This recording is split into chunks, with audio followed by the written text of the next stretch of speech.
So அது ஒரு process. நம்ம வந்து அப்ளை அந்த டைம் ஒரு டைம் வச்சுருப்பாங்க, 2-3 நாளைக்கு ஓப்பனில் இருக்கும். இந்த கம்பெனியோட ஷேர் ப்ரைஸ் இவ்வளோ ஃபிக்ஸ் பண்ணி இவ்வளோ ஷேர்ஸை வெளியில் விடுறோம் அப்படின்றத அனௌன்ஸ் பண்ணுவாங்க. அது மார்க்கெட்டில் ரெகுலராக இருக்கிறவங்களுக்கு தெரியும். இப்போ ரீசெண்டாக நீங்கள் நியூஸில் படிச்சிருப்பீங்க, போன வாரம் கூட அந்த ஜொமேட்டோ ஃபுட் டெலிவரியோட கம்பெனி, அந்த கம்பெனியோட ஷேர் ப்ரைஸ் வந்து ஐபிஓ வந்தாங்க. ஐபிஓ வந்தப்போ 76 ரூபா அப்படின்னு ஃபிக்ஸ் பண்ணிட்டு வந்தாங்க. அது லிஸ்ட் ஆகிற அன்னைக்கு, அது ஒரு 10 days ப்ராசஸ், 1 வீக்கில் வந்து நம்ம அப்ளை பண்ணணும். அப்ளை பண்ணியாச்சுன்னா நமக்கு அலாட்மெண்ட் வந்து ஒரு 1 வீக்கில் தெரியும், அலாட் ஆச்சா இல்லையா அப்படின்னு. அலாட் ஆனிச்சுன்னா நமக்கு டிமேட் அக்கௌண்ட்டில் ஷேர்ஸ் இருக்கும்.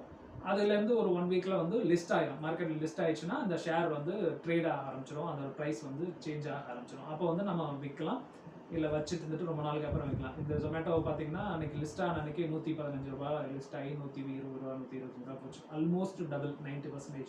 ஸோ இந்த மாதிரியான